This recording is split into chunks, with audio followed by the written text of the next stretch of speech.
So I think the Iran war is run on basically the very same lines as Iraq and Afghanistan. Which, of course, Trump has run on a ton of empty promises before, which is not unique to Trump, but there are so many Democrats who would still support the Iran war if we went about it the right way. Obviously, we don't want Iran to have a nuclear weapon as well. Why not? That has been their one ticket to sovereignty. That's the meta at this point. I struggle with how much we have been the aggressor all across the globe for decades to blame another country for wanting to achieve, something that will give them more sovereignty. Priority is not human rights. Like, that's not controversial to me at this point. Dude, I think there's 100,000 probably dead in Palestine. Who's really pulling the strings between us and Israel, which I couldn't even tell you, but there's no higher goal among the powerful people in society than extracting more profit. This is our first Jewish friend. It's for legal reasons. I say military because as a military operation, I don't need any approvals. He makes Donald Rumsfeld looks like Jesus Christ. It's like not a healthy thing. Like, be very willing to critique powerful people. We do not have to bomb these people. It's not necessary. Like, I can't defend like any of this stuff anymore. You don't have to like Iran to realize that. They are rational actors just like we are. We see ourselves as part of this negotiation as well. We negotiate with bombs. What's up, guys? Really quickly before you get into this episode, you know the drill. If you could subscribe, like, and share it to someone you know, it would mean the world. Thank you so much. This is part 2 with Zach. Our first part, we talked about American imperialism. We talked about ICE protests. We talked about socialism, elites in America and in the world. It was a really good conversation. I think you'll like that as well if you like this episode. As you can tell by the title, we talk a lot about Iran. We talk about war propaganda. We talked about Palestine and Israel. Once again, we did cover some more parts of American imperialism as well. Just wanted to say a lot of political takes in here. Me and Zach were really just like verbally processing. As a lot of you guys who know me, war has been on my mind, and the destruction that it causes, and even the economic collapse and all this stuff. So as you can tell, you'll probably know where this podcast is heading. But hopefully this doesn't just come across as whining, but trying to understand not just the world, but how war happens in these conflicts and everything. So once again, guys, thank you so much. I hope you enjoyed the episode. Let me know your own thoughts in the comments below. Once again, me and Zach, we're not historians, we're not political pundits, we're not professionals or war strategists, but we are curious and we do want to be able to understand this conflict and how the world works even better. So enjoy the episode, guys. Peace.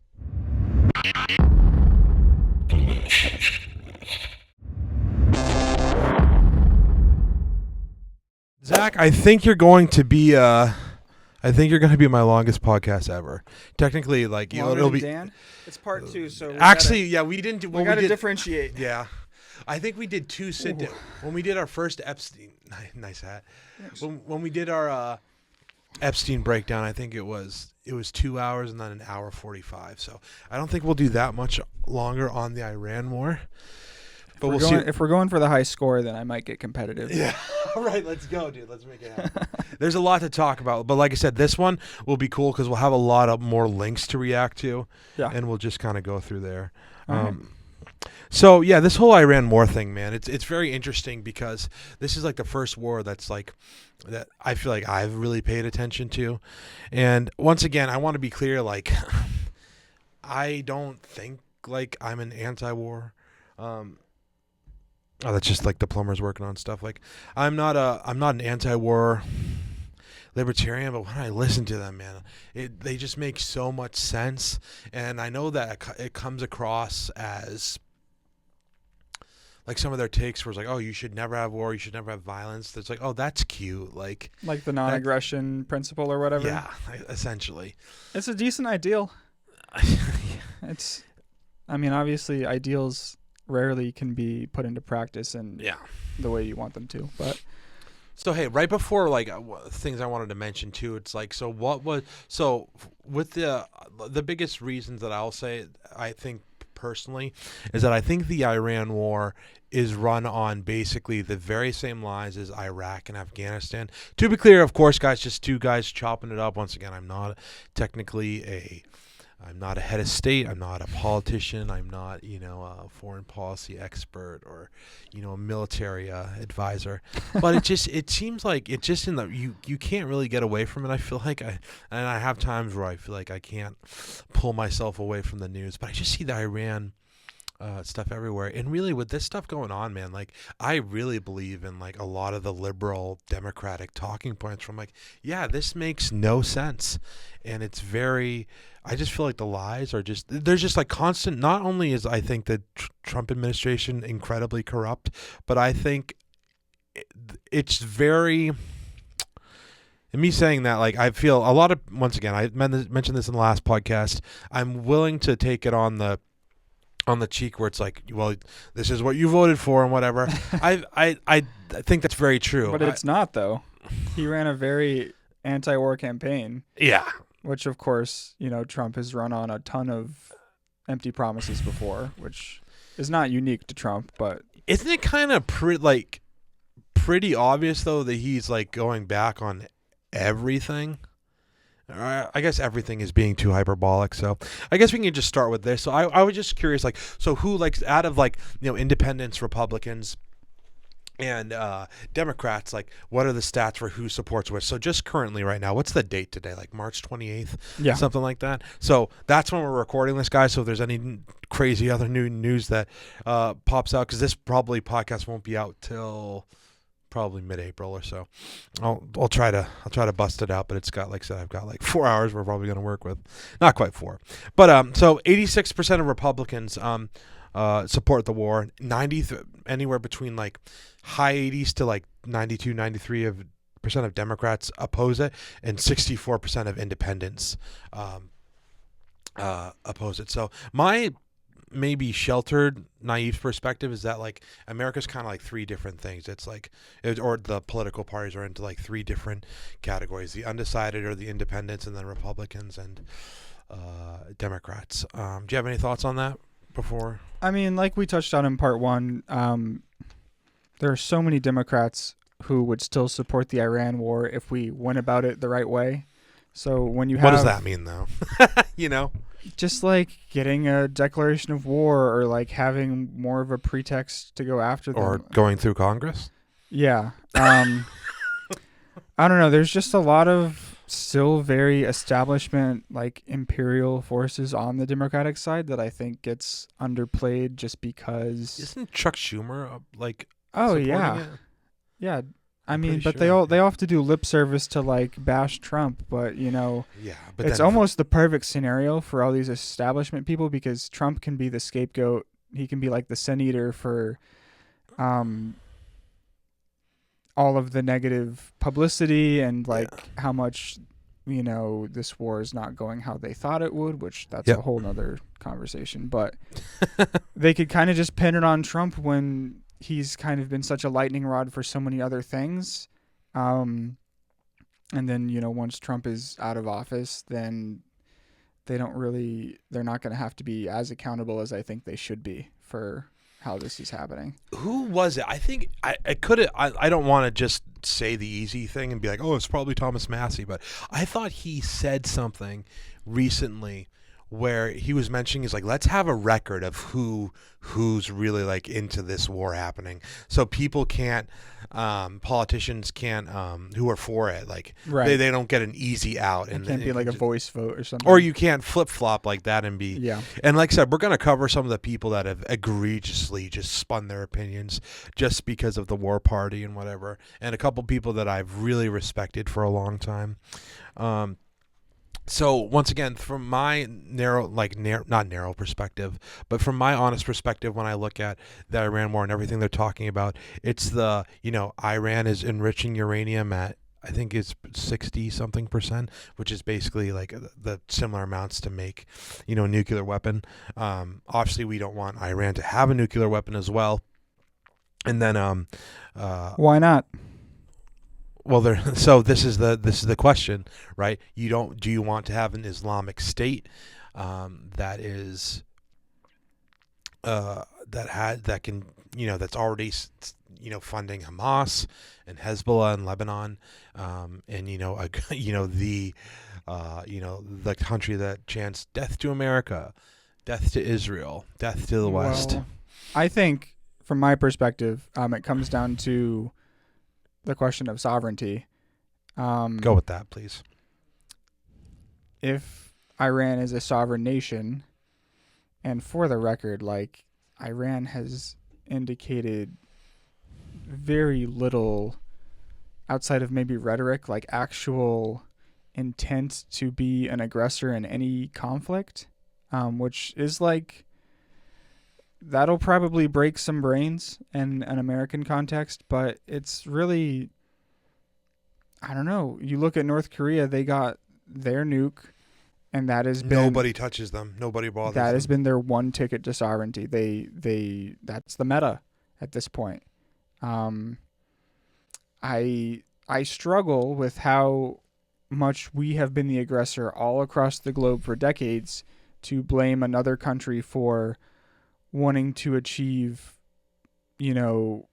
something that will give them more sovereignty. We can criticize the Iranian government like all we want. There's definitely plenty to criticize. Yep. There's plenty to criticize about, Saddam Hussein. It doesn't mean we should have gone into Iraq. And, I mean, we allied ourselves with Saddam Hussein in the 80s or whenever it was with the Iraq-Iran war. So it comes back to, like... Do you want to really quickly, too, Zach, not Yeah. to cut you off? Could you quickly lay out, like, the main lies for about the Iraq war and getting into that? Just the weapons of mass destruction, and there were all these, conversations at the United Nations and trying to manufacture consent for a situation where they very obviously did not have weapons of mass destruction. They had chemical weapons, of course. But I think even the chemical weapons could have possibly been given to them through, I don't know if it was specifically Iran-Contra or like something related to that. But there's, I think, a case to be made. Yeah, and again, that's not in But I don't defense have of all the information in on defense it. of Saddam or anything. But we've propped up dictators in other countries that are just as bad as him. So you have to kind of take those discrepancies and say, well, maybe at the end of the day, our priority is not human rights. When we support Stop. dictators. What? Say that again. Our priority is not human rights. Like, that's not controversial to me at this point. When we support some dictators that are aligned with our interests and we oppose dictators that aren't, but then we beat the media over the head with, or the media beats us over the head with, human rights framing. It's like, that's obviously not the case, because then we wouldn't have supported XYZ dictator in another country. But I thought the media was just liberal and left leaning and just hates Trump and whatever. Why would they go with one his big club? And you ain't in it. You ain't in it either. Shout out to George, right? That was George Carlin, right? Oh Something yeah, like that. probably. George Carlin was great. Yeah. One thing I just don't like with this, Zach, is that like the whole thing about I know there was protests going on in Iran. I think they were referencing the ones that were specifically happening around like January 8th and 9th. And the claim that like The Guardian and Time Magazine are making is that it's like 30,000 that were killed. I haven't seen anything credible to back that up, but I've also not paid an That's extreme what I'm amount of saying. attention. You hear stuff like The Guardian and Time Magazine, and you're like, wow. I have this other organization called the HRANA, and it's basically the human rights activists in Iran. Mm-hmm. And essentially, so they claim that there was 7,000 deaths, and they're investigating 11,000 more to see if it was from the obviously people were getting killed regardless in Iran. But it makes me so like, even some of these talking points that I was hearing from people online, or just war hawks essentially were saying, like, Yeah. they're killing their own people. We're not going to stand for that and whatever. And honestly, like 30,000 people have killed. That's almost half as much in Palestine. I'm like, wait a second. Yeah. Wait a Hold second. on. But I thought Palestine was a totally different thing, and Palestine wasn't a genocide. And they stopped wasn't- counting at like 60,000. Dude, I think there's 100,000 probably dead in Palestine. It could Dude, have you seen it? Like, it's a parking lot. It's like it got nuked. And once again, like, I'll blur out the names, but I was talking to, and they're very much on the edge of, they're coming around to some things, but they're not willing to look at the Palestine stuff, because I'm just like, I'm mentioning, I'm like, hey guys, like, let's go look at this. And to a certain degree, to like, which is fair to them, to like, do I have to like look at like all the dead bodies and like, you know, like how many people, like, I think it's like 700. Actually, let's look this up so I'm accurate. Like, how many people have been displaced in Palestine? I think it's 700,000.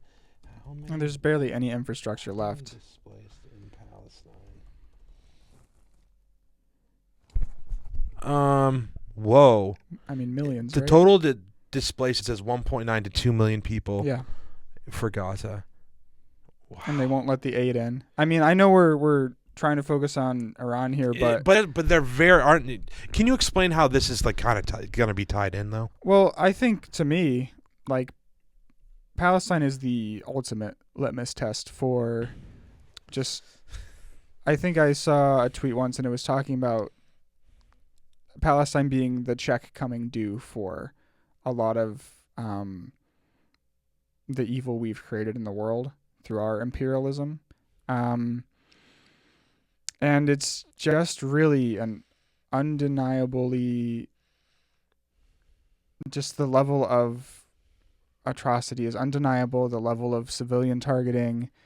You can watch any video from like Israeli state TV, and the way they talk about, you know, the value of Palestinian lives versus what we get in English is totally different. And just honestly, whether a politician, like, where they fall on that issue kind of defines how trustworthy I view them, just whether they live it's just in reality insane. or not. Like, we all know, like, I hopefully you have in my humble opinion, hopefully you have a realistic view of Gavin Newsom, but it's interesting. They'll ask him about Palestine and he will just flip-flop depending upon he's talking to, which is, you know, normal. Like, it's part of the course. It's just like another, you know, milquetoast. Dude, he's like a porn star politician. Yeah. Dude. Like, literally, like, I think he banged his best friend's If they wife. Like, they nominate him, it'll just be like Biden, Harris, Hillary all over again. It's just they're not going to win elections. By the way, I wanted to break that ask you, mold. what would you think about Kamala being president right now currently? I don't think we would, like, I don't know if we would have the war. Obviously, that's a big talking point, but we did have talk a hot war. Yeah. I mean, a lot of the atrocities would still be happening, just, you know, Wouldn't be as front and center. Yeah. Or they'd be, Which is terrible to say. maybe we'd be doing, you know, airstrikes in Obviously. Iran and not, you know, a total regional hot war. Um, But that's kind of, yeah. you have to kind of establish the chicken and the egg of, you know, who's really pulling the strings between us and Israel, which I couldn't even tell you, but obviously they're trying to goad us into more involvement. Yeah, I just think, once again, like, the fact that I just thought it was so unfortunate. And to be clear, I don't want it to be just another podcast where it's like, oh, I'm disgusted, I'm so disappointed, I'm so whatever. Yeah. But I'm like, how can you try to make this absolute completely, there's no other word but PS, claim that, oh, it's about the protesters, like, we care about them. It's like, come on, man, like, that was never about that. Never. Even like what was Vietnam about? Like, Just a proxy war. yeah, just a proxy war. They were commies. And even think about back in the day, man, like, where we had, that was a weird phrase to use, but even in like the Iraq war, like, how many? I think it was over a million killed in Iraq, and then like millions displaced. Yeah. And then you had, I think, between Iraq and Afghanistan, we lost like 7,000 people, like 7,500 maybe. To accomplish what? I don't. But here's my thing, though, that I'm still trying to check myself on. It's like, you're the most powerful country in the world. 9/11 happens, and you're just gonna stand there, like, and just let it happen. I mean, Like, it makes sense for me going into Afghanistan because that's where all the Al Qaeda training camps if were. we wanted But it should have been a to- special operations war, I think. Yeah, if we wanted to lean on our intelligence capacities and use that to find Osama and, not just overthrow the entire government like we could have, Yeah. that's probably, I don't know. I don't know that well to have too much nuance there. There's actually that Blowback podcast I mentioned did a season on Afghanistan, and Okay. there's definitely some stuff where we potentially knew where Osama was. Oh, Tora Bora, you're saying, right? That or like we let him sneak into Pakistan or something. Basically, yeah. At Tora Bora, after that, he went into Pakistan. Yeah. Yeah. Yeah. So that's a that's a much longer conversation, but we definitely wanted. I mean, war is profitable for these elites that we're talking about. It's Oh, dude, I can't stand like Lindsey Graham and Mark Yeah. Levin that are just like putting their hands on Trump like before a press conference. This is a holy war. We are going.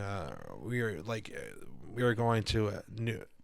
So really quickly as we continue, I had a couple things first once again before we got into the Strait of Hormuz and other things like that. yeah. So do you mind covering like the idea of regime change for people that don't know what that is, or should we go back to the 12-day war and like the stuff going on in Iran that led up to why would the U.S. and Iran even be enemies? Oh, I mean, with the regime change stuff, like in 1953, the coup, I think that's super important context regarding, like, they had what was, for its time, as far as I understand, a pretty liberal democracy, like, decent on human rights, and decent, I don't remember the guy's name, but he was decently popular as a leader. The only problem was, I think he wanted to like nationalize their oil. Wasn't that the motivation? And I mean, that's been the motivation for so many of our CIA coups across the world, is a country wanting to actually make profit off of its own natural resources and not offshore it to Western corporations. Oh, Mohammed Mossadegh. I think that's his name. That's the guy that we overthrew. Yeah. Yep. And so, I mean, all these coups, And he was democratically elected.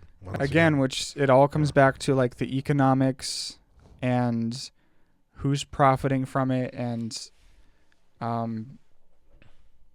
don't know. I think that a lot of what I've read from Marx and others has like kind of, I see situations like that in the world where we are just seeking profit at the expense of anything else. And it's kind of like, well, shoot, maybe he had a point, because there's no higher goal among the powerful people in society than extracting more profit. And right. There's this amazing documentary. I don't know if you've seen it.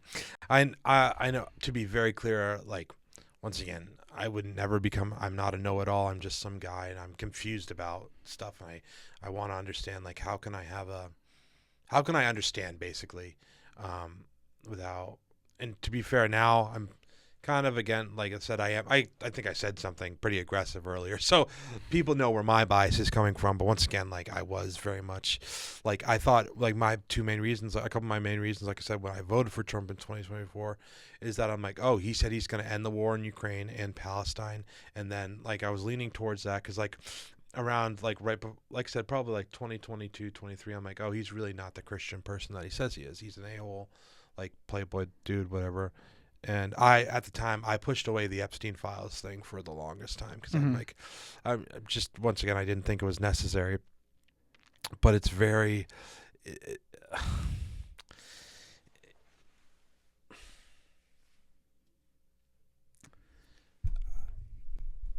I just can't, like, when I'm talking to other people, like, I can't defend, like, any of this stuff anymore.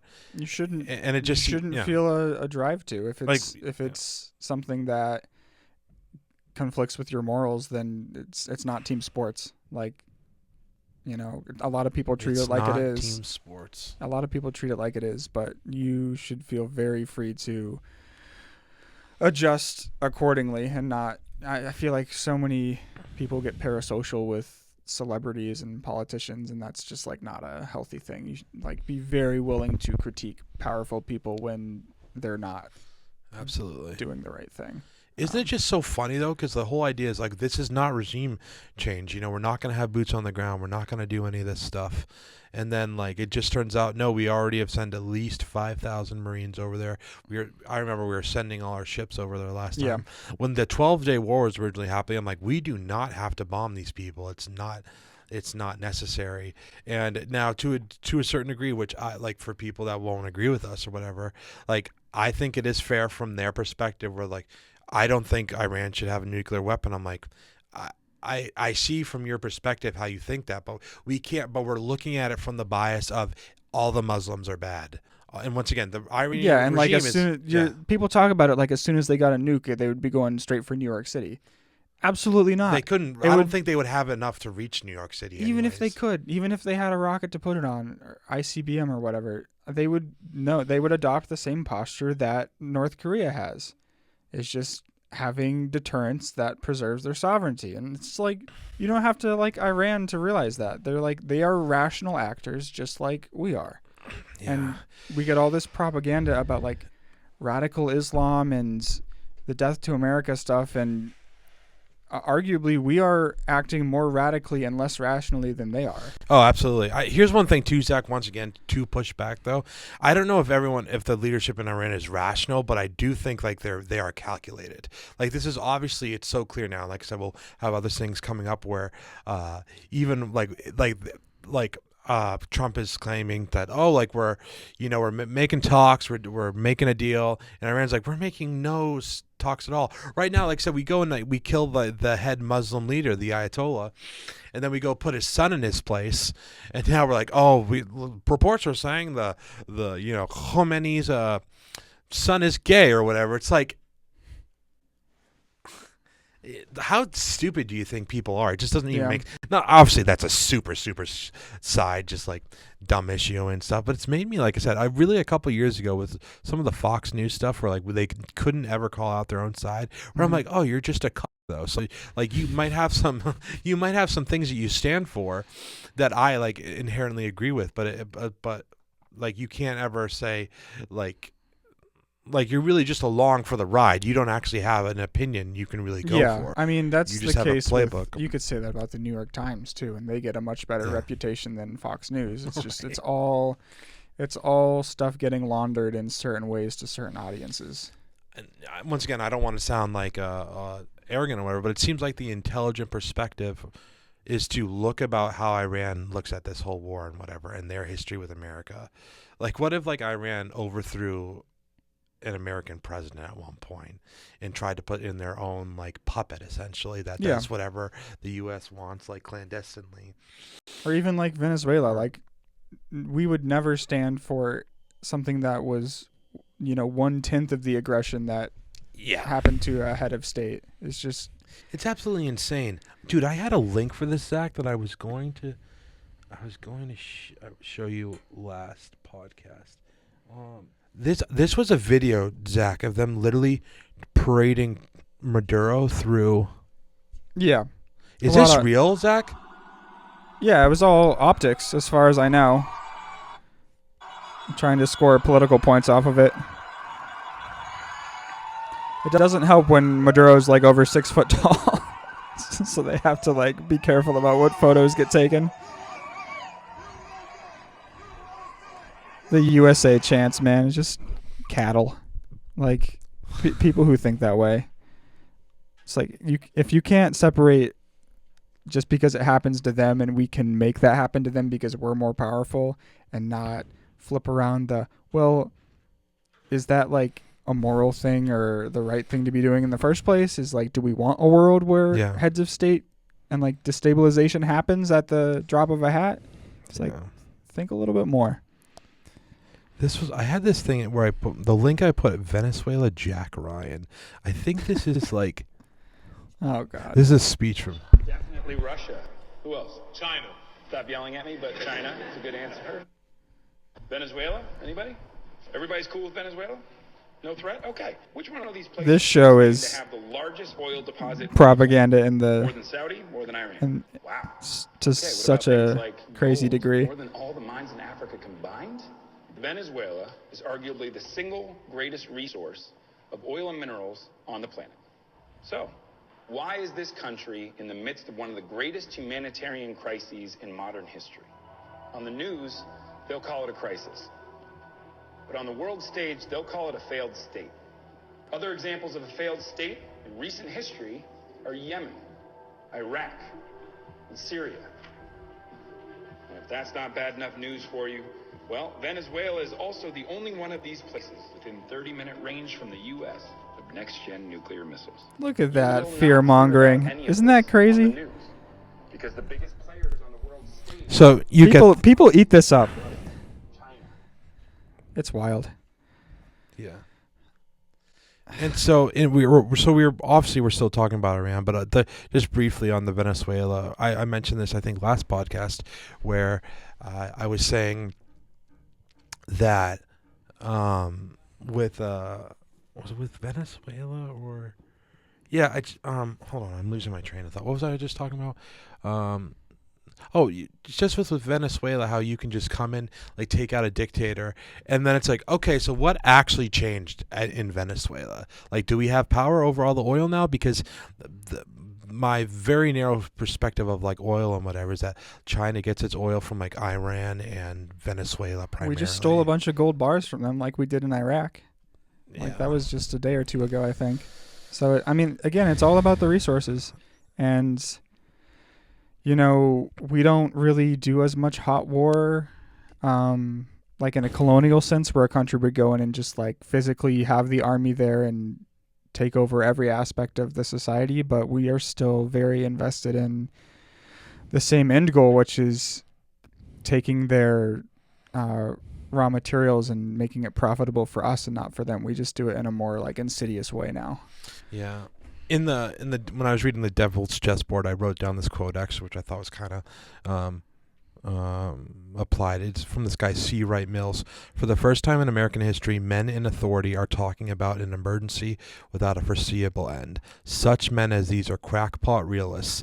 In the name of realism, they have constructed a paranoid reality all on their own. And he was really referring to, the Cold War stuff. Yeah. And Alan Dulles was not a fan of him. I don't know. I don't think that guy got whacked, but I don't know. So anyways, he was on a list. Bringing all this back to Iran, Zach, it just, for me, you mentioned like, oh, even if Iran had a nuke, could they go and like hit America or whatever? It's not about hitting America. It's about hitting Israel. And that's where... Do you think they would do that in an offensive capacity? Or hit Israel? Yeah. Yeah, absolutely. I think that it would. Because I would just... I disagree just because that would spell the end of Iran. Like, there would be such a disproportionate response that it's not... Like, from a game theory perspective, that's not an action they would take. Yeah. So... Okay. Yeah, that's an interesting point then. So then I guess I would counter that with... I guess I'm not married to that idea that I just brought up, but I would still say that it's very clear that Iran funds Hamas and Hezbollah, and they throw, to be fair, like low grade like rockets at Israel for many years. I mean, you would have to unpack that a lot further to get to the bottom of why there's armed resistance against Israel in the first place. So this is what my thing now too, though, because to be truly fair, though, you have to realize that Israel goes and they've bombed like 7 countries, I think, within just a year, or probably less actually now, because they were just when like Trump was asking for a ceasefire once again. So going back to the 12-day war, the original reason like.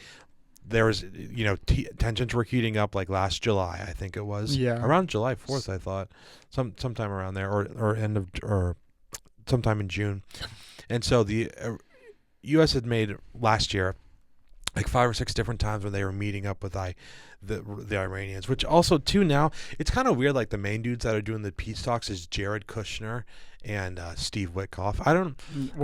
There's been a lot of peace talks in history where they haven't necessarily wanted the peace talks to succeed. So just because there are peace talks doesn't mean... Right, so that's what I'm saying. They're trying to, like, actually have a good faith negotiation. So that's what I'm asking. Do you think the original, when the 12-day war started, because we were making we were meeting, like, we're at the table, quote unquote, with Yeah. Iran for the 5th or the 6th time, as we're making, you know, I don't know if it was directly during or like an hour or two later, but Israel goes and immediately starts bombing them. Yeah. And I assume that's like, it's so clear, like from Iran's perspective, that you can't trust the Americans, because once again, also, Iran probably knows that, like, we can't really control Israel, which I don't really understand why.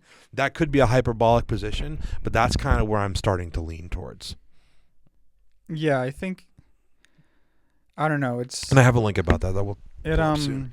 it definitely makes sense why they are leaning on the other countries in the region that have American bases, just from a they obviously want to make it as costly as possible. That's what I was trying to get to earlier. Thank you for bringing that up. Right. Like they want it to be costly for another country to host an American base. Yeah, you shouldn't be able to like with America, like you shouldn't be able to go and do 9/11. Then we're going to go kill 1 million civilians and you know, however many you know, terrorists and whatever. Sorry to cut you off. No, it's all good. Apologize. Yeah, and with the cutting off the Strait, again, it's just, you know, it's a rational decision. You do not have to like Iran to look at that and say, like, yeah, of course they're trying to make it painful for countries, you know, aligned with this Israel and United States, who kind of, you know, just were the aggressor in this situation, started bombing them when Iran has, like, repeatedly, you know, I feel like they've agreed to the same terms for the nuclear stuff, like, over and over and over, and every time we feel like we're winning a negotiation, it's like, no, like, we're coming back to the same point where we bomb them, you know, it hits the fan, we come back to the table and they say, yeah, like, we're still fine with not enriching this to weapons grade, like, leave us alone, and then we go back to the square one again. Do you want to bring up also, or just to mention really quickly about the JCPOA? Like that's the basically that's the organization where they go and inspect for like nuclear weapons or whatever. Trump ripped up Obama's that deal essentially, right? That doesn't surprise me. Like, I mean, it's because it's obvious that people in power don't actually want peace. Like, they want war is profitable for them, not for us, for them. And honestly, if you have that much power and influence in the world, you probably like are just treating this like you're playing chess, because the consequences will never come back to you. Right.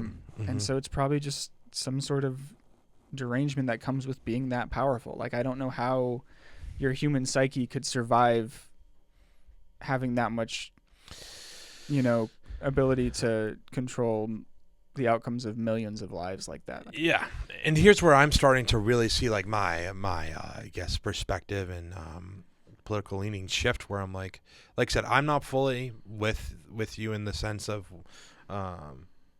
like, you know, Iran would never use a weapon.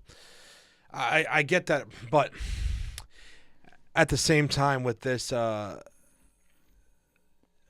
with, like, you know, ripping up the nuclear deal, and once again, like, I think Iran during the 12-day war specifically, they were extremely rational, because it said, hey, we are going to throw a missile at you, like, it's coming, we're going to let you know. Oh, and they tell you, yeah.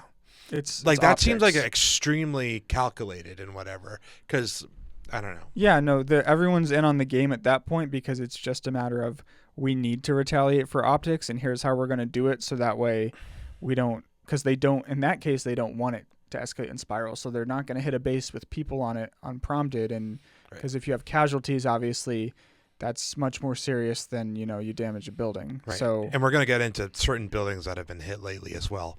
Yeah. Really quickly too about the Strait of Hormuz, just for anyone that doesn't know, like I said, I only learned this like recently too, but just for the Strait of Hormuz, a couple like quick facts. So like there's 21 million barrels that like come out of there a year, so each barrel is like 159 liters, I think I had written down here, so that's 3 billion liters like a day. Like there's 21% of the world's oil that's gone through there, like a third of the world's like sea oil that's getting like transmitted throughout the sea, like. And even I think with the Strait of Hormuz, it's like got like very tight shipping lanes, so there's like a tight schedule of the comings and going and everything. And so like even like when I think the Strait of Hormuz like starts like in Iran, and then as it like goes through the strait, like there's a part of it where it goes through the UAE as well, but it's really kind of more like owned by Iran, but the UAE claims it and whatever, and then it goes past Oman and then into the open. Right. The sea It's like that choke point.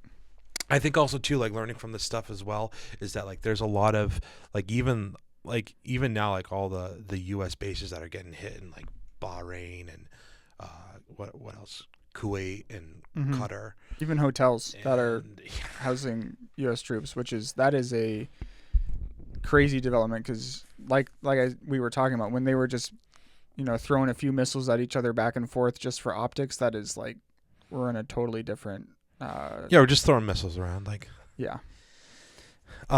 I thought we could start now getting into why, like, the beginning of like Trump's warmongering, his path to I'm anti-war to everything else going on. I don't know if there's so much of a path as he never was actually anti-war and he was just, saying the right things to get elected. Okay. Wow, what a smart, reasonable man. Let's see what more he has to say. The war in Iraq, we spent $2 trillion, thousands of lives. We don't even have it. Our president will start a war with Iraq. Talking about Obama. This is before he was president. Absolutely no ability to negotiate. He's weak and he's Libs love that one. So the only way he figures that he's going to get reelected, and as sure as you're sitting there, is to start a war with Iran. Great nations do not want to fight endless wars. They lied. They said there were weapons of mass destruction. There were none, and they knew there were none. There were no weapons of mass destruction. Okay, so I'm seeing an anti-war against foreign intervention, a man who funds himself. This seems like a very. It's almost done. No, this was many, many years ago. Oh, yeah. But surely this man, who seems to be intellectual, smart, reasonable, surely he didn't just switch up on his sentiments, right? I'm gonna bomb the Dude, I didn't realize he said that. It's so. I hate how so funny he is. I know. nuclear weapon. The regime already had missiles capable of hitting Europe, and our bases, both local and Local. Interesting. missiles capable of reaching. So you get the idea there, Zach. So that's Yeah. like the beginning of Trump's thing. I wanted to also show. So here's where I've been really critical of the people that are around him, because everyone just falls in line once again regarding the war party. And I even think once again we were talking about earlier in like the 50s and 60s about regarding even the 50s, obviously once again with the coup Yeah. over Masada. And then, then we learned about, Vietnam was through the, 60s and 70s. And then, wasn't the Korean War was before the That was Vietnam more the War. 50s, I think. And then I was trying, like, there's always something the U.S. is always doing. Then you have the terror wars from, 2000. I mean. Don't forget the Gulf War. Yeah, like the in Gulf 90s. War. And then, once again, there's just endless examples of how the war machine is always moving. And the Cold War was up until 80. What was the year? I'm trying to think. 91? Yeah. I So you had all the Cold War stuff, which is different. But America's just always been at war. And so one of the people that I really liked for the longest time was Tulsi Gabbard. And I think Tulsi Gabbard has just been an absolute, like I said, Dave Smith's kind of helped my perspective on this. But you just see people like Gabbard and Rubio and Hegseth and so we're just going to go through some of these. Let's go to Vance next. I also think Vance is trying to do politics really. Well, he's also trying not to be saddled with all the baggage. Donald Trump and I believe that America ought to be tough and America ought to have a strong foreign policy. But when people like Kamala Harris send our sons and daughters, our young people, to fight in stupid wars, it is the young generation that carries the burden of that. We're going to stop sending our young people to faraway lands. We are not the policemen of the world. We need to use... Right. I mean, Yeah. these are people trying to get elected and Right. using rhetoric accordingly. I don't think they actually believe any of that, obviously. Yeah. Because, look at their actions. Here's Tulsi. President Trump, your Iran strategy has been This is her in 2019. very short-sighted. You need to change course now and get back into the Iran nuclear agreement before it's too late. Set aside your pride. Set aside your political calculations for the good of our country. It's really interesting, too, because when the 12-day war was happening, Tulsi Gabbard was actually on the outside because she really didn't fall in line. I don't know if you were aware of that. But basically, when they were originally saying, during the 12-day war, they're like, hey, do they have a nuclear weapon? And her intelligence, because like I said, she's the director of national intelligence. So once again, NSA, CIA, FBI, they all go and report to her. I mean, there's like 7 or 18, I think, intelligence agencies. Yeah.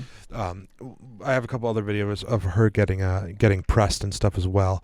But one thing I thought was really comical, Zach, was that she used to have no war with Iran shirts. I'm trying to see if there's a picture of it. I mean, it's a great sentiment. She was like selling it. It's a popular sentiment if the side you're opposing is, with how unpopular Iraq and Afghanistan were, like, you can always beat your opponents over the head if they're talking about new wars. It doesn't mean you actually stand for anything. It's just very easy to, like, use that sentiment for your own benefit. So absolutely. That explains some of the flip-flopping. So here also, dude, I'm sorry. Like, once again, like I knew that they were already, like, everyone that Trump was bringing on, they tried to character assassinate everyone. Makes sense. I get it. He's like the cocaine Playboy secretary. Like, he makes Donald Rumsfeld looks like Jesus Christ or whatever. I mean, just look at what he's saying, man. You'd be screaming, why not? And now that he has taken decisive action, you're asking, well, why did you? It's the same old tired playbook. He's such a worm. In your DNA. I just can't stand the hardworking, God-fearing, patriotic Americans out there know better. Here's a fact that you don't hear on your networks, but we know. Many of the Iranian military factories and bases that we're systematically destroying were paid for by the pallets of American cash that Barack Obama flew into Tehran under the Iran deal. You might call it an inconvenience. So you get it. Also, isn't it crazy how, like, our Secretary of Defense, I'm almost glad they're being open about it, because now he's the Secretary of War in the War Department. Yeah. I'm glad that that's what it is. But I'm just like, with Rumsfeld, and even when you learn about the Iraq War and everything, with even Leon Panetta, how he was like almost against what was happening, and then he just ended up falling in line because it was so unpopular. And now I think Tulsi Gabbard, once again, like, I think this time around she's learned her lesson, and I thought Tulsi was going to be president someday, honestly. But and once again, Tulsi Gabbard served in Iraq and did all these things, and I thought was a pretty straight up person. But I'm just having personally, for me, like, if I'm being objective, I think she's just falling in line. Yeah. The more powerful. Do you think anything different? I think the more powerful you get, the more you get leaned on when it comes to these sorts of things. Yeah. Here's a Marco Rubio. Remember when Marco Rubio is going to be next in line for president? That wouldn't surprise me too much. Just the start of a relentless campaign that could last more than a month. Those words backed up, in fact, by the Israeli Prime Minister Benjamin Netanyahu, who said the war will take some time. Well, let's hear the words then from Marco Rubio. If we stood and waited for that attack to come first before we hit them, we would suffer much higher casualties. And so the president made the very wise decision. We knew that there was going to be an Israeli action. We knew that that would precipitate an attack against American forces. And we knew that if we didn't preemptively go after them before they launched those attacks, we would suffer higher casualties and perhaps even higher those killed. And then we would all be here answering questions about why we knew that and didn't act. He's like, we had to be the aggressor against Iran because, just snuck in a little part about Israel's actually the aggressor, and we're just trying to... That is the Secretary of State, clear as day. Yeah. It's clear as day that they're fighting for him. Like I said, we'll get to Joe kind of quickly, too. And whatever. And like I said, we won't keep you here forever. But I just, this is stuff where I'm like, does this not worry anybody else out? Because, like I said, people we know, like loved ones and family, are like, what do you mean, like, Israel, like, is making America doing these things? That's absolutely not true. Once again, do your homework. I think it was not the main... It's not the main reason why we went to war. We went to war for many reasons, and it was all, I'm referring to Iraq and Afghanistan once again because it does apply to Iran and whatnot. But we know that Benjamin Netanyahu was lobbying like Iran has a nuclear weapon in like '96 or whatever, and then in the 2000s, and he's visited America 7 times in the last year. I think with how much that's been talked about, they would have nuked us by now. Like, You would have thought. if it was that likely. Well, they're always a couple months away from a nuclear weapon. Yeah. And it just now Rubio. So he comes out with that, and then he. This is him saying we're once again. Not going to be a full-on conflict. Like the news is not clear on what objectives are. We've been as clear as you can possibly be from the very first night of what the objectives of this mission are. We're going to destroy their factories that make missiles and rockets and drones. We're going to destroy their Navy. We're going to destroy their Air Force. And we are going to significantly destroy their missile launchers so they can never hide behind. So this is the problem that I have with once again in the 12-day war with regarding Natanz and those other couple cities or military sites. You said they were obliterated. There's no way they can go and just we jokes on you guys. We just happened to have other factories and whatever, and our intelligence was. And so it makes no sense. The amount of hoops you have to jump through is just ridiculous. And then sometimes I hear like Carolyn Levitt, who was from New Hampshire, I think, for the longest time. Oh. It's just like I've never I don't mean to be respectful, but I've never seen someone like coddle someone's like gonads specifically just to do it. And I get it that whatever you have, your cabinet and your administration has to be all on the same page. But it's so openly clear that this is not. That there's so many reasons, like why are we being forced to do this? Like a lot of people say like, oh yeah, all presidents get involved in so much evil stuff that they're going to hell, but that might also apply to White House press secretaries with the amount of disinformation. We turn now to the U.S., where the head of the Federal Communications Commission, which oversees U.S. media outlets, has warned that some broadcasters risk losing their licenses over their news coverage of the Iran war. Brendan Carr, a Trump appointee, wrote in a social media post that broadcasters must operate in the public interest, and those that are running hoaxes and fake news have the chance now to correct course before their license renewals come up. This follows an outburst by President Trump, who slammed critical headlines about the war. Free speech groups blasted. Let's see if I can find it. And that comes back to what we were talking about earlier with you will have your rights, in this case free speech, until they're inconvenient to the state. Until it doesn't. And then you will not. So talk about like checks and balances. Once again, we mentioned this I think in the first part, but you have to go to Congress to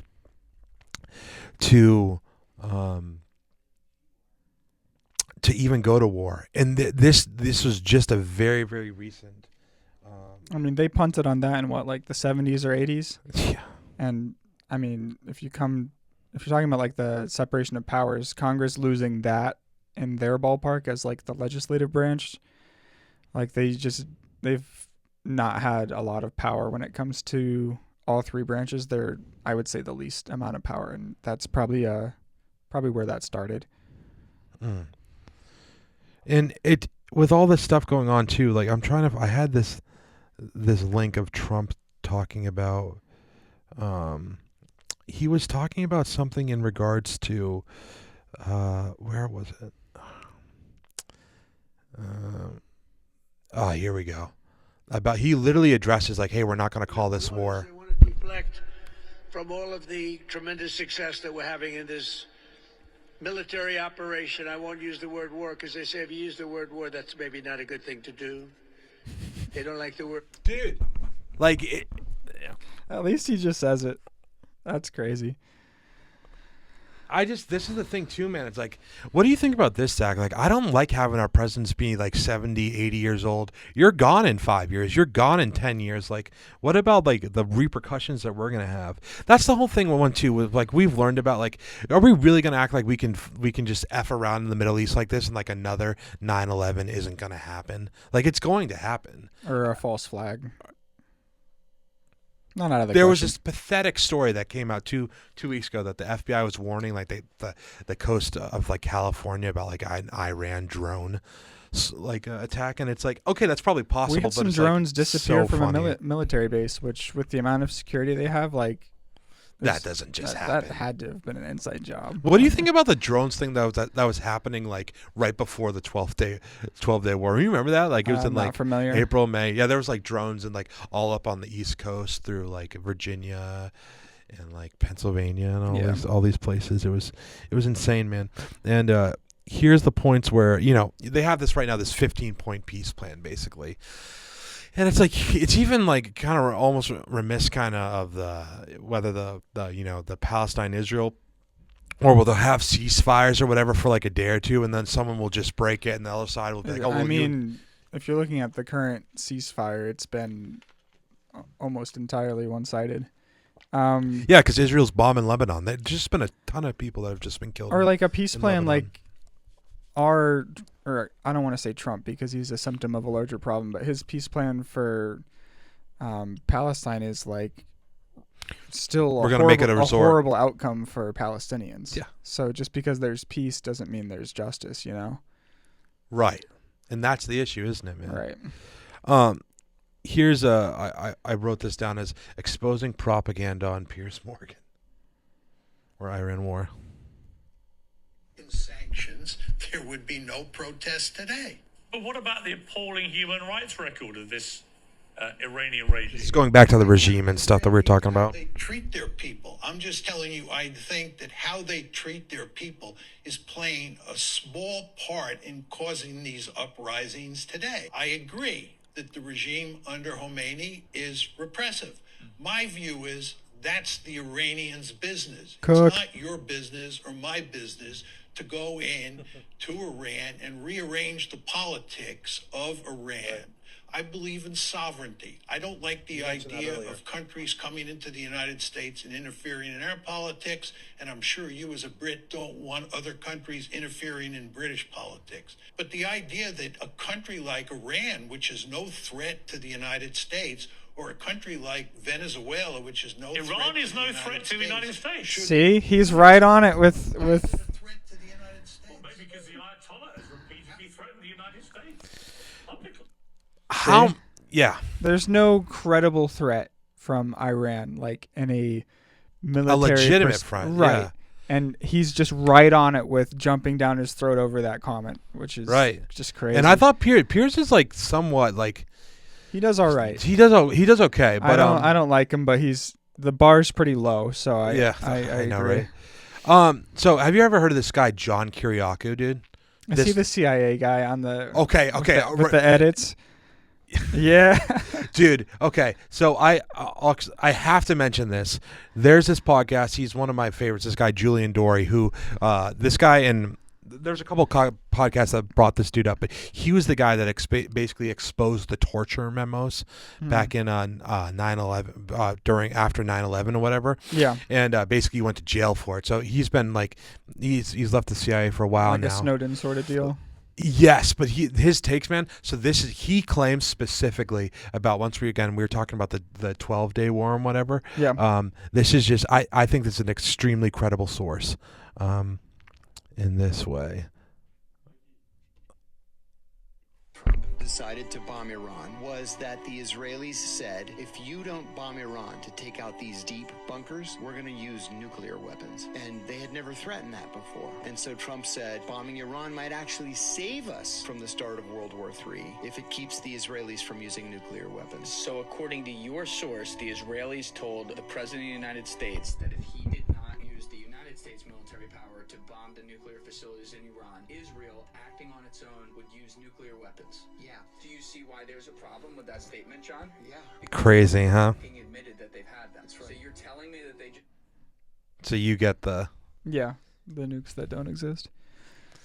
And how did you think Israel got these nukes too? Like, you look at people like probably Jonathan Pollard, and I forget the other ones like apartheid South Africa got their nukes because their scientists collaborated with Israel. Yeah. Isn't that crazy? It's just insane.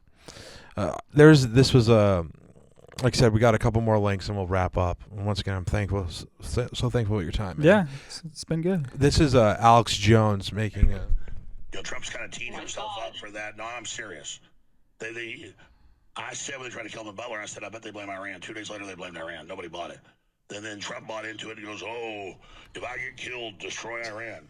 And Netanyahu was like, yes, good. So if they kill Trump, if Israel kills Trump or the deep state does it, they'll blame Iran. So it's always interesting seeing like Alex Jones pop up every once in a while with a jump scare. But the reason why I wanted to bring this up, because this does tie in, is that I don't know if because this was kind of really flown under the radar, but this was Bibi Netanyahu right after Charlie Kirk's assassination. Sorry, not Charlie Kirk's assassination. The Butler, Pennsylvania. Oh, yeah. That the assassination attempts on President Trump were directly from Iran? Through proxies, yes. Through their intel, yes. They want to kill him. Look, he's enemy number one. He's a decisive leader. He never took the path that others took to try to bargain with them in a way that is weak, giving them basically a pathway to enrich uranium, which means a pathway to the bomb, padding it with billions and billions of dollars. He took up his... You catch the drift, like I said. But it's this fact of this lying and this manipulating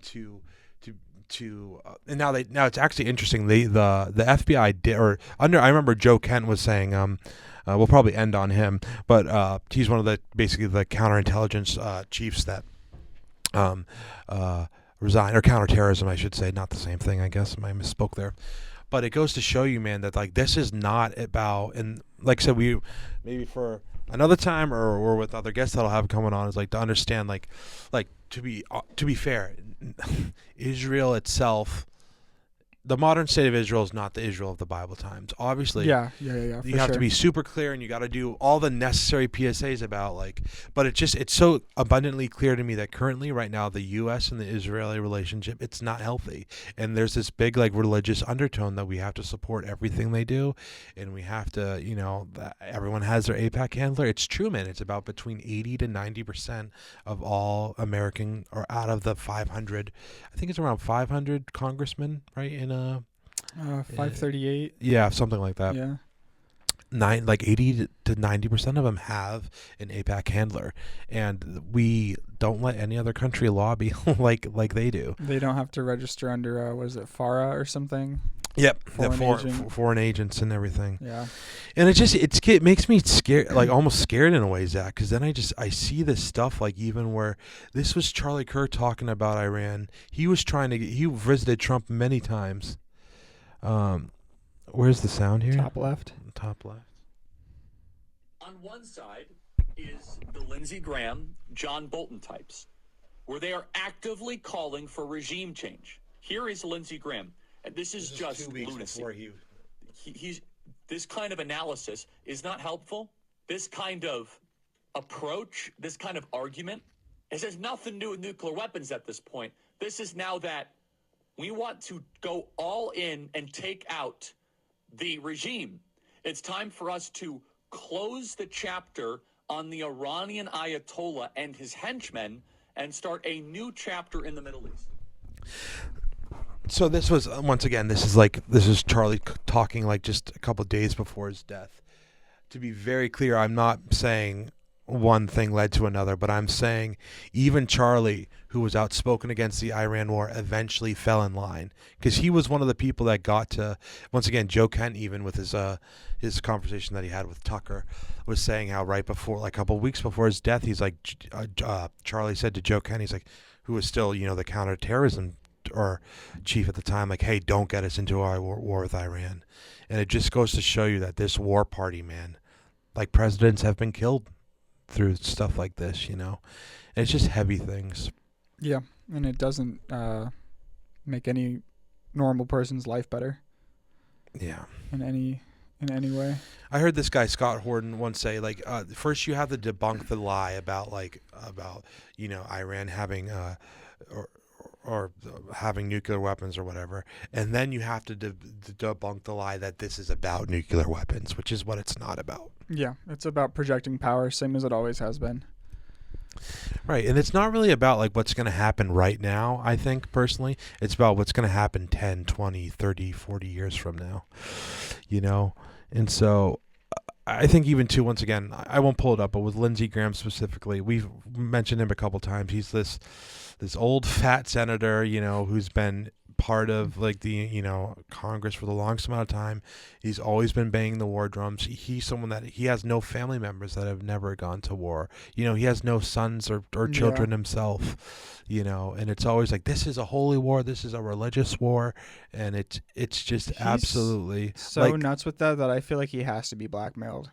He has to be blackmailed, or like I just there's no way. Not to go back to the God stuff. I'm like, dude, this stuff is like satanic, man. Like they're just like, go to war, go to war, go to war. It's like, it's just, even now, like once again, like more recent news that we found out. I'll just gloss over this, but we learned about like Mossad officially just came out that they did have like cells or sleeper agents basically inciting the Iranian. That's just the time to Israel. They have just a bunch of posted about it. Intelligence assets in Iran and in America, right? Probably. And so I think we could end on this. It's kind of a tough thing to end on, but I think in regards to all this other stuff going on, Zach, right now we have at least I think it's 13 U.S. servicemen dead, and then we have I think a couple hundred. That has to be such an undercount. I think so too. Well, I want to be clear as well. I think through Israel also, like we all know that there's no journalists. It's funny because even though we have mentioned Gaza, like we haven't even fully like talked about what's going on, but we know that even the reporting in Israel, like they are so like hardline with their like I think like Israeli, it just because of their nationalism and paranoia and stuff, like we don't know anything that's going on, but but there's definitely been decently serious strikes that have happened in Tel Aviv and elsewhere, Yeah. And, as recent as a couple days ago, we learned like, hey, we're changing the draft age from 35 to 42. So, I mean, all these guys like Ben Shapiro, like they should go and like, Brandon Tatum or whatever, like maybe and Benny Johnson, like why don't you guys start going to the front lines and fighting these wars? Because it's like we're not going to send LeBron next. Yeah. Yeah, I bet LeBron has no. You see these stuff with like even with Fox News once again, like they're outraged because Russia is like trying to do proxy stuff like through Iran with stuff going on. It's like the hypocrisy is just like astounding. Every accusation is a confession. Yeah, it's pretty crazy. You should check out Veterans for Peace has a New Hampshire chapter. I think they do events in Manchester usually, but no way. I followed them on Facebook for a while. There's other stuff in Mass that I'm involved with, but that's, I think, as far as this area goes, that's probably a pretty solid group that, like, if you felt the urge to, talk with people who might have some more perspective on this, I think just Veterans for Peace in general is like just an extremely unique perspective from people who have been there, but obviously are feeling, jaded enough about their experience to be involved in that sort of organization. Yeah. So yeah, if there's any event that you can swing through it, I think those sorts of guys would be great to talk to, and absolutely, or women, honestly. And I don't know, you can maybe even get a new podcast episode out of it. Dude, that would be sick, man. I know. Got to do some networking. I know. Well, hey, give me 5 more minutes and we'll get you out of here. Yeah, all right? Sure. Thank you so much for your time. So we're going to end, unfortunately, on another doozy, but I think it's just necessary, once again, to learn this. Once again, am I becoming anti-war? It feels like it. But I don't want to act like I know enough about the world and what's going on. But I think, once again, we just see these things. Once again, they're changing the draft age. Maybe there's no coincidence to that, but I don't personally think so.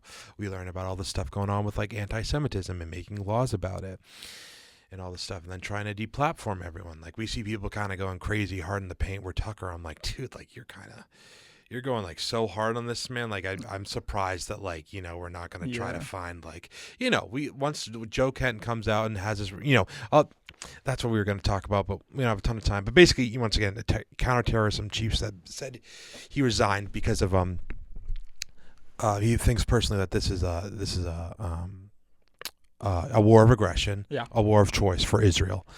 And it's just disgusting, man. How we see a lot. Once again, I feel bad and I feel exasperated that I'm just making, a stupid emotional argument. But I'm like, this is a dude that like lost his wife in Afghanistan to like missiles or an IE or something. I remember reading something about that. And then he has another wife now, whatever. But like Trump was mentioning, like, oh, he got quickly married afterwards. I'm like, dude, who the f are you to say like anything with this stuff, And there needs to be checks and balances, and there's not checks and balances. But I believe that like us young kids, man, like our young generation, like under 40 or whatever, like we can be critical of another country. We can still support Israelis, but we can't support people like Ben-Gvir and Netanyahu and Smotrich that are just, like I said, even like it's just like, I don't want to say that. It just seems like Zionism is, that's another thing. But, dude, we got to end. I mean, I completely agree. I would even go further and say we shouldn't be supporting any government anywhere that has a hierarchy of basically apartheid, like what your ethnicity is or where you're born can affect your rights. Like, absolutely. And it's just, I don't know why. It seems pretty straightforward to me, but. Just absolutely insane. So, hey man, so this is we'll end on this and we'll get out of here. So this is one of the reasons why this was happening today. Another airstrike. This was in Israel continues strikes after Trump extends attack. So this was supposed to be after the ceasefire that like Trump said like, hey, we're going to make a deal with the Iranians and whatnot going on. Mm-hmm. And it's just so funny because we don't even know who we're talking to right now. Like there's a press conference where Trump said like, hey, we have an idea of like, we're not exactly sure who's in charge, but we're talking to someone. Yeah. And it's just so clear that you don't know what you're doing. Or it's, they're okay with it being sabotaged. Yeah. And so basically this happened a couple days ago. I need it. This is basically, we had a Tomahawk missile that hit a building that was next to it. This is the one that's getting pressed, but the Israel and U.S., I'm not sure. But our forces have targeted like way more schools and hospitals than just this one. Yeah. And so the world takes greater care to avoid civilian casualties than the U.S. Wait, go back. What the? This is PBS, right? Was that like unironic? Greater care to avoid civilian casualties. Defense Secretary Pete Hegseth it's the Hegseth quote. I thought it was the host. The world takes greater care to avoid civilian casualties Still. than the U.S. But the U.S. is currently investigating an explosion at a school next to an Iranian Navy base that Iran says killed more than... I'm going to skip through this so you get... Look at what appears to be the deadliest strike of the war. Yeah. In the I've moments seen after this the stuff. attack, the only sounds were screams. The school where many of these parents had dropped off their children not long before was now collapsed and gutted. The scale of death, clear from the air, rows and rows of tiny graves. Yeah. It's just indefensible. So it's absolutely clear that that the U.S. did, whether intentionally or we hit a building next to the school, but it's just like, dude, these are it was a type of cruise missile called the Tomahawk missile. Yeah. And Trump went and like I said, I have to show this video just to be clear.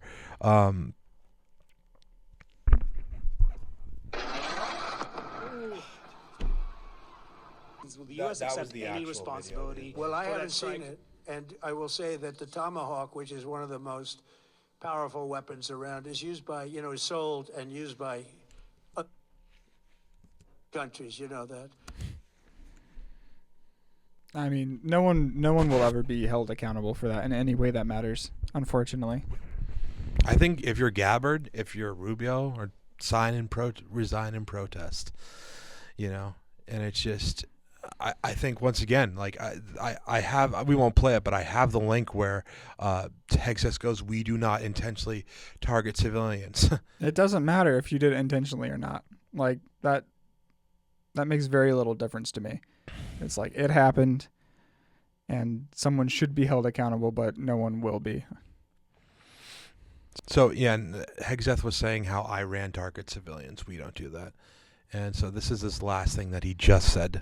I just thought, like, the air campaign that we've conducted, that Israel's conducted alongside us, was one for the history books, truly. And it's because we have a president of the United States that... I just hate how it's so, like, cinematic. He's such a glazer.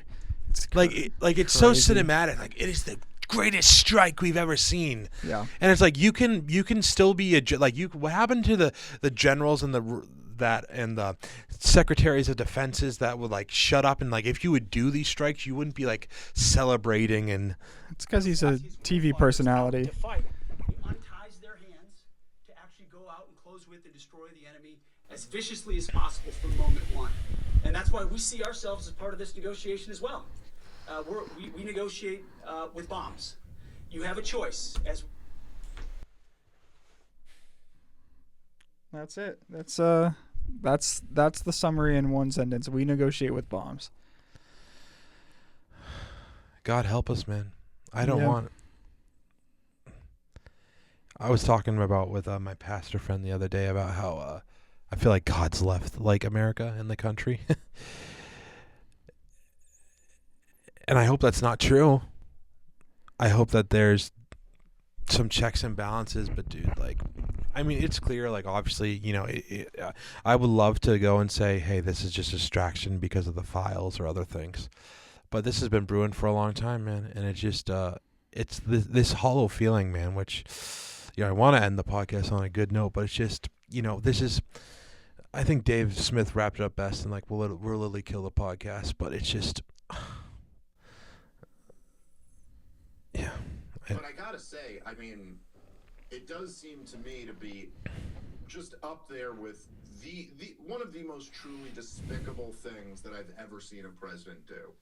And obviously, like, it's like, morally speaking, the murdering of a bunch of young children is the government. He just started saying it was the Iranians who did it, and then, of course, as you know, that for those mentioned, I mean, some of them might be bots or whatever, but, like, yeah, a lot of Iranians will just regurgitate whatever Trump tells them, even though they sit there and go, "Oh, Mr. Secretary of War Pete Hegseth, yeah, right, the Iranians," and Pete Hegseth goes, "We're investigating it," because he doesn't on this. He just said it was them. It's like, no, actually, what happened is you just murdered a whole bunch of, like, 8-year-old girls, man. Like, it just the most disgusting goddamn thing. And, you know, they're saying it's really interesting too, because we learned about, like, how, do you know how Muhammad Atta got radicalized? Basically, you know who Muhammad Atta was? He was one of he was the pilot of Flight 11. Okay. And so he got radicalized when Israel there was basically there was a time where Israel hit a building in Lebanon, in this place called Qana, Qana, and it killed, like, I think 300, like, women and children, Muslim women and children.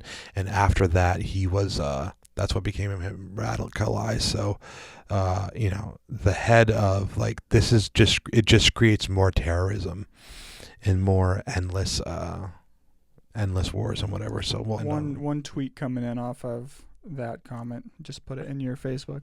Okay. It's just kind of about how short-sighted our objectives are.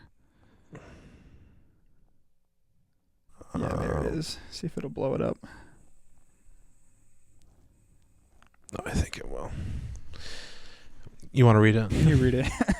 I'm not a political expert, but if you eliminated Hamas but killed my whole family in the process, my first move would be to start Hamas too.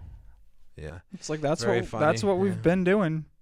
And then we get surprised why, like, we're not achieving the results that we say we're trying to achieve, which is, like, stability and peace, but really it's because at least I think that our goals really aren't stability and peace. It's just, you know, it's imperialism. Yeah. On that note, plugging this book, going to leave it with you to give it a read. Against Empire. It's I got it for Christmas. It's, I don't know if you've ever seen Parenti on, like, Instagram Reels. He usually has old videos and there's, like, a weird yellow tint to them. And people always say, like, if you don't have the yellow tint, it's not real Parenti. But I think my friend Audrey read this book in her book club, and then I'm like, you would read, like, a foreign policy, like a critique of it's American good. foreign. It's not it doesn't get too into the weeds for still very readable. Yeah, it's only, like I said, the Devil's Chessboard is like 600 pages. Yeah, and I'm gonna read that one. So we can do a little book trade. All right, sounds good. Yeah, dude, thank you so much. We'll have to have you back at some point. Thank you for recording for 4 hours. It was fun. There's so much on the bone here, and once again, it's you could. I guess people would ask, well, Ben, what's the point of learning about all this? I guess. Well, I would say I don't. You need to stand up for. I don't even know. I feel so defeated where I'm like, how do I even stand up? But it's just not having your head in the sand when we live in a time where we could very easily do that because, like I said, we're not having bombs blowing up in our backyards. So it's something where you have to actually make that choice. And the Hamas thing is so true too, because if there's it's just that Dave Smith made this once. This point where it's like, okay, if there's a school shooter, right, and he's attacking a school, do you just go and level the school and say, hey, we killed the shooter? No, I see the point that's being made. And then once again, obviously Palestine, to a certain degree, to be fair to some of the Israelis, like, it is a difficult war. There is terrorism is at many times I don't know how you stop it, because it's like you can't stop religious wars. How do you stop? I don't. There's definitely a religious aspect, but I mean, why does armed resistance arise in a certain place at a certain time? Like, you can look at any example in history, and it's because I mean, Arabs, Muslims, Jews, Christians, they were all living peaceably together in Palestine before this political project was embarked on. So, I mean, there's your variable. I just feel like I can't ignore the politics, man. I don't feel like I can avoid it anymore. There's so much death and suffering going on. Yeah, it's tough, but we'll figure it out, and we'll talk about it throughout the times. And thank you so much, man. Yeah. We will definitely felt like we rekindle a little friendship, man. You know, we got through a lot here. It was fun. Yeah, and Nathan Gray will have to if he doesn't watch the whole thing, he's got to like and subscribe too, guys. Also, if you haven't, please like and subscribe. Like and subscribe. Please share the podcast. We're moving up in the world. 140 subscribers on YouTube, which is pretty good. All right. 60 on Spotify, 350 on Insta. You can't get too many, or else I'm gonna end up losing my job or something. Thanks again, man. Peace, people.